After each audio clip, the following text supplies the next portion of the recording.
Continuamos con más información en Canal E. Vamos a tratar de comparar las reformas tributarias del país vecino, de Brasil y de la Argentina, de la mano de nuestro querido amigo Patricio de la Barra, periodista de Brasil. Patricio, ¿cómo estás? Hola, muy buenas tardes, Santiago, a ti y a todos tus auditores.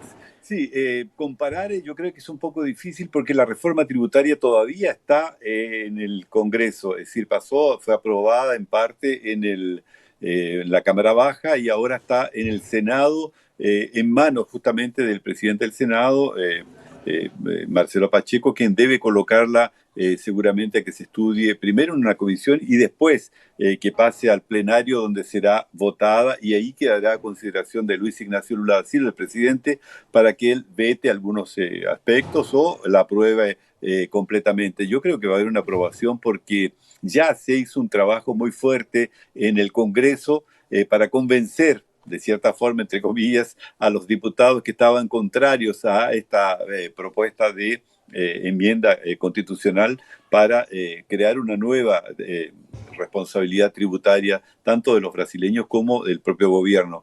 Ahora, hay restricciones muy serias, Santiago, no sé si ahí llegó, por ejemplo, Bueno, ahí crear el IVA acá, el impuesto de valor agregado. eso te iba a preguntar. No los vamos a comparar, pero los vamos a decir y los vamos a anotar, porque acá se habla que en la Argentina hay mucha presión tributaria con un IVA que es del 21%. ¿De cuánto es el impuesto al valor agregado en Brasil?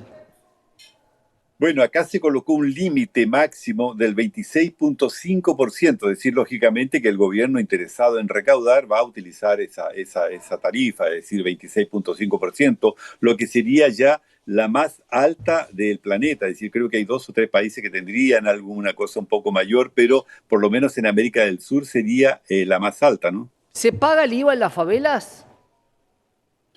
Bueno, todavía, bueno, el IVA no ha sido todavía implementado, va a ser implementado en forma gradual de aquí hasta el 2033, pero claro que no se pagan. Es decir, la economía informal aquí en Brasil llega al 60, tal vez en algunos sectores al 70, 80%, es decir, esa es la economía informal. La economía formal en la que estamos hablando ahora nosotros, lógicamente que tiene algunas restricciones. Brasil, por ejemplo, tú sabes, es compuesto de 27 estados, incluyendo el Distrito Federal, y en cada una de ellas se aplican algunos impuestos. Ahora, ¿qué es lo que quiere el gobierno y qué es lo que intentó hacer el gobierno en el Congreso?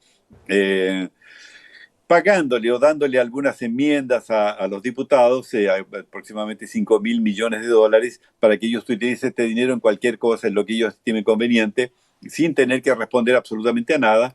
Y consiguieron, por ejemplo, que algunos impuestos que son municipales, estaduales, sean concentrados todos en el Distrito Federal, es decir, sean concentrados en Claro. Brasilia y manejados por el Estado, por el gobierno en este caso. Y eso, lógicamente, que es algo que choca un poco a los brasileños, principalmente aquellos que pagan impuestos y que quieren que esos impuestos sean retribuidos en algún tipo de beneficio, ¿no? Cuando te preguntaba si pagaban en la favela, básicamente porque el IVA es un impuesto que puesto en los alimentos distorsiona, paga lo mismo alguien millonario que alguien pobre. ¿Hay algunas exenciones de IVA a los alimentos de primera necesidad en Brasil o eso nunca se contempló, Patricio? No, eso se contempló exactamente y la oposición incluso consiguió colocar una exención de impuestos a la canasta básica, a los productos básicos y también incluyendo en ella la carne, cosa que pagaba un impuesto altísimo. Entonces eso yo creo que por lo menos disminuyó un poco el impacto que van a tener los brasileños al incluir una serie de productos en esta canasta básica que estarían exentos de este impuesto a valor agregado. ¿Qué pasa con las ganancias que tienen las personas? ¿Cuánto es el impuesto que pagan por ganancias? Bueno, tú sabes que acá, como te decía anteriormente, hay un impuesto en cascada, es decir, se comienza en cascada, mejor dicho, comienza con la producción, es decir, cuando el tipo compra el producto para poder elaborarlo y venderlo en el mercado, y ahí viene una serie de impuestos, por ejemplo, con el impuesto al producto industrializado, el IPI, el ICMS, que es el impuesto a circulación de mercadería, que son los mayores, y después tienes una serie de otros impuestos que son aplicados en los estados, en los municipios y en el gobierno central. Más o menos se paga el 35% la persona que paga un impuesto de 35%, el trabajador, por ejemplo, que tiene por sobre los 4 salarios mínimos, paga 35% o es descontado en la fuente del 35% aproximadamente. Similar acá, 35% en ganancias, pero estamos hablando de 4 salarios mínimos. ¿Cuál es el salario mínimo en Brasil y cuánto gana un jubilado en Brasil? Si lo Bueno, podemos acá el llevar a salario mínimo dólares, está en... ¿no? Para tratar de armarlo. Sí, exactamente. Bueno, acá está en torno de $400, el 3 por, déjame sacar la cuenta. Sí, más o menos en torno de más o menos $400 el salario mínimo, pero cada estado aplica el salario mínimo que ellos estiman conveniente. Es decir, por ejemplo, el estado de San Pablo, en el que más eh, hay un salario mínimo, perdón, más alto, 1.550 reales, que equivalerían exactamente a $400. Y en otros estados el salario mínimo es menor, aproximadamente $300 a $400. Haciendo un promedio sería $350. $350 es el salario mínimo, quiere decir que 4 salarios mínimos estamos hablando de $1.400. Toda persona que gane más de $1.400 pagaría ganancias sobre el excedente, ¿correcto? Vamos a ver Eh, esta relación. Pagaría, claro, pagaría, bueno, tú tienes el descuento, el descuento que te hacen en la folia de pagamento, que es el del 27,5%, y después tienes el impuesto, es decir, perdón, el descuento que te hacen para el seguro, para la seguridad social y una serie de otras cosas más. En general, el impuesto llega en torno a 30-35% en los funcionarios que ganan arriba de 4 salarios mínimos. Ahí te está dando, bueno, si lo tomo en dólar, viste que acá tenemos varios dólares, si lo tomo en dólar oficial me da muy por debajo. Si lo llego a tomar en dólar informal y con la baja que tiene el día de hoy, estamos más o menos en concordancia con lo que se habló hoy de la cuarta, de lo que es ganancias en la Argentina, la cuarta categoría de ganancias. Pero quería preguntarte también, porque acá hay mucha controversia con cuánto gana un jubilado y cuánto gana un senador y un diputado, y si está estipulado sobre salarios mínimos, o el diputado dice yo quiero ganar $8.000 y se lo aumentan, quiero ganar 15.000 y se lo aumentan. Vamos con esos dos puntos. ¿Cuánto gana un jubilado en dólares en Brasil? El jubilado gana aproximadamente 3.500, es el mínimo, y un 4.500 que sería esto en reales, perdón. Sácalo a la cuenta de 5%, perdón, de 5 reales por $1. Son aproximadamente 3 por 5. 3.500 Serían por 5. Esto te estaría dando $122, muy poco. a ver, vamos a sacar la cuenta Hacé la aquí cuenta, en vamos a la calculadora. sí, hagamos la cuenta bien. Para saber, hoy un jubilado acá con el bono, Sería $700 el mínimo, y bueno, el tope máximo sería, bueno, te estoy hablando del privado, el tope máximo serían 1.200 dólares aproximadamente. Ahora, tú tienes otro, por ejemplo, un jubilado de la administración pública gana mucho más que eso, en torno a un porcentaje aproximadamente de 17.000 reales, que sería exactamente 18.000 reales, vamos a calcular. Ganaría $3.600 el jubilado de la administración pública. Ahora, un senador, un diputado, es decir, un político en general, o un miembro de la Corte Suprema, él no paga impuestos. Es decir, el salario que él recibe es prácticamente liberado, es decir, no se acoge a impuestos. Entonces gana en torno de 40.000 reales. Vamos a sacar los 40.000 reales en dólares para que te quede más claro.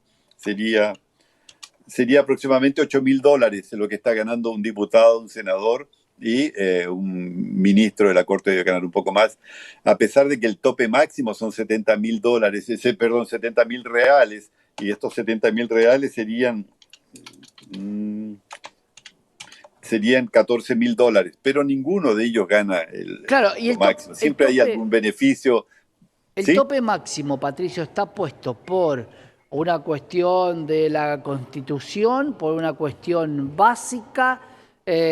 ¿Cómo se va fijando ese importe? ¿Y cuánto gana un senador entonces? Porque claro, Acá es muchísimo dinero, son más de 10 millones de pesos lo que estaría cobrando un diputado. ¿Cuánto gana un senador? Bueno, un senador debe estar en torno de 40.000 reales, lo que te decía anteriormente, unos 18.000 dólares, pero él no paga absolutamente nada, o sea, no es descontado de impuesto a Claro, la renta y tiene una serie de beneficios acá, por ejemplo, dentista, chofer, vehículos, casa para que él pueda vivir, es decir, no paga absolutamente ni siquiera arriendo. Todo esto viene de una serie de beneficios que lógicamente que duplican el salario que ellos mismos se aplican porque de vez en cuando se reúnen y deciden aumentarse el salario y se lo aumentan, y eso participan los 513 diputados y los claro, 81 senadores, no falla uno. no En falla esa ninguno. votación están Bueno, todos juntos. acá ha pasado alguien que ha levantado la mano y fue realmente estigmatizado con montos menores. Pero pensemos lo siguiente. Vamos a tratar no de comparar, sino de que me cuentes qué hace un jubilado con 700 dólares. Un jubilado que está solo, que quiere alquilar un departamento, puede alquilar, comer, vivir, pagarse su obra social y sus remedios con 700 dólares. No, en absoluto, en absoluto. La gente está sufriendo en estos momentos porque hay un desfasaje muy, muy grande. Es decir, hace mucho tiempo que no se le aumenta, no hay un aumento en lo que recibe un jubilado. 2.000 reales, por ejemplo, tú puedes arrendar en estos momentos un apartamento con un dormitorio. No sé si en el caso que tenga familia se le hace complica un poco más. Después tienes tú el IPTU, que es el impuesto que se le aplica durante el año a todo esto, o los bienes raíces, como se llaman en otros lugares. Después tienes pagar los condominios, el condominio, que es los gastos comunes, que también es elevado. Entonces, no le alcanza en estos momentos a un jubilado, y muchos de ellos viven en condiciones muy precarias, aquellos justamente los que ganan menos. Eso lógicamente no ha sido tratado por ninguno de estos últimos gobiernos para poder darles un beneficio mayor o aumentarles la recaudación a ellos, ¿no? Claro, bueno, acá un jubilado prácticamente no puede ni alquilar una propiedad. La situación es que hay muchos jubilados hoy que son propietarios, la gran mayoría, porque con la capacidad de crédito que hubo, hay muchos que son propietarios. ¿Qué pasa en Brasil? La capacidad de crédito de Brasil debe ser sumamente mayor a la Argentina. ¿Hay muchos propietarios o hay muchos jubilados que también tienen que alquilar? Bueno, acá hay varios programas. Por ejemplo, este gobierno tiene la Casa Mi Vida, la tuvo Dilma Rousseff, en la que se dan algunos beneficios para justamente las personas de menores recursos puedan adquirir su casa propia o adquirir su departamento propio. Esto es un proyecto que se incrementó también el gobierno anterior de Jair Bolsonaro. Pero acá son 240 millones de habitantes aproximadamente. Bueno, ahora el Claro. último censo dio 203 millones de habitantes, de los cuales participan del proceso productivo aproximadamente 40, 50 millones de habitantes que ganan muy bien y que están muy bien. Pero el resto justamente le cuesta mucho sobrevivir.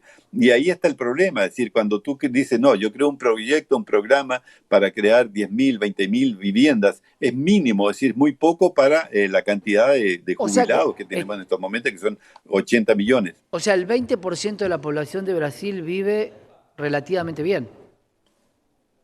Exactamente, relativamente bien, y incluso hay un grupo aquí de consumidores, altamente consumidores, consumistas, son aproximadamente 30 millones de personas las que, te digo, disfrutan de todo este beneficio que tiene Brasil con sus exportaciones, con el desarrollo de la industria y una serie de otras cosas más, pero es mínimo relación a los 200 millones y pocos que viven en Brasil, en todos los 27 estados, ¿no?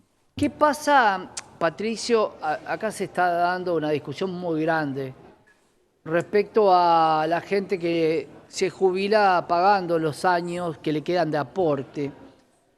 Me estás hablando de que hay un 80% de la población que vive mal y que por supuesto posiblemente no tenga los años para jubilarse.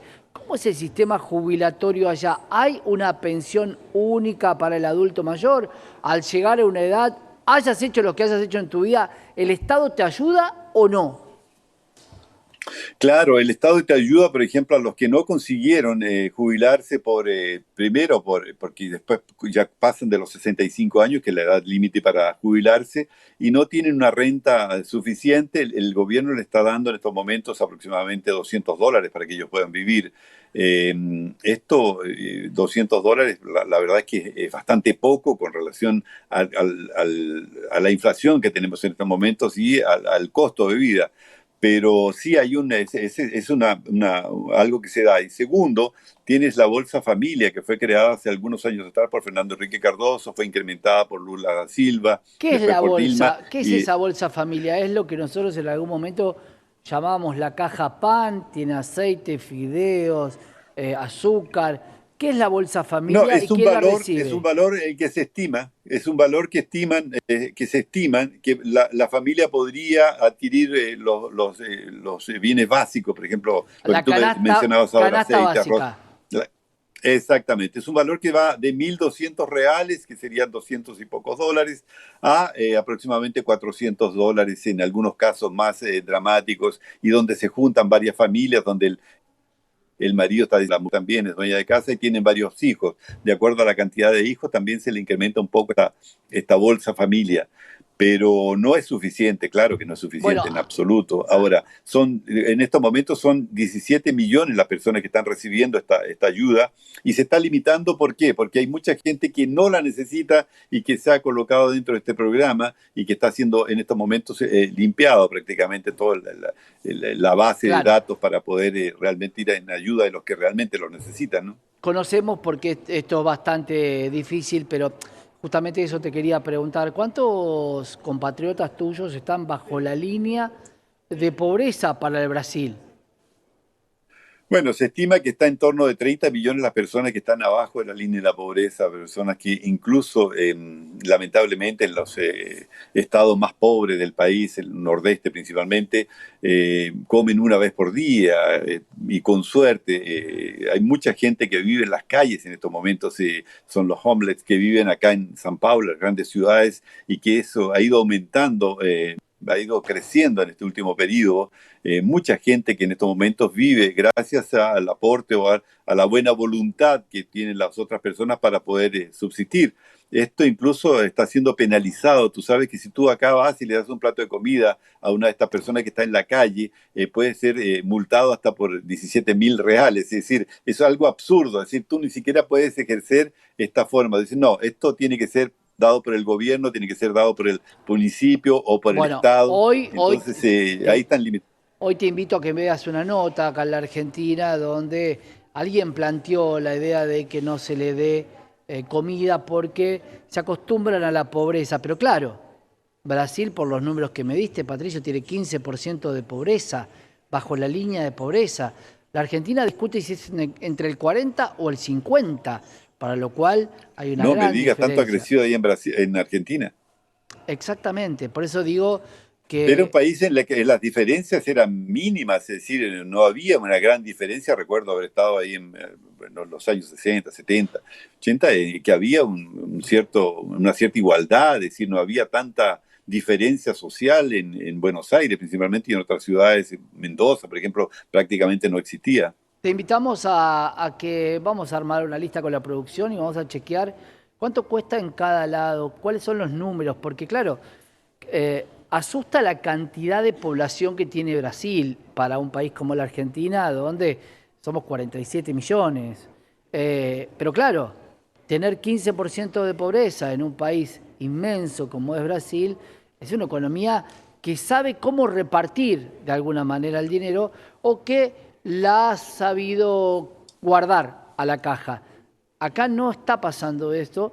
Cada vez que el tipo de cambio, algo que también vamos a hablar, a ustedes no les afecta, porque yo te pregunto cuánto valen dólares, te cuesta hacer esa cuenta, y hoy cualquier persona en la calle te dice cuántos dólares cuesta su auto, su vivienda, o cuántos dólares le costó tal cosa, porque hay un exceso de información respecto al tipo de cambio, pero vamos a ir planteando todos esos escenarios. Cada vez que el dólar sube, hay más gente pobre porque aumentan los precios.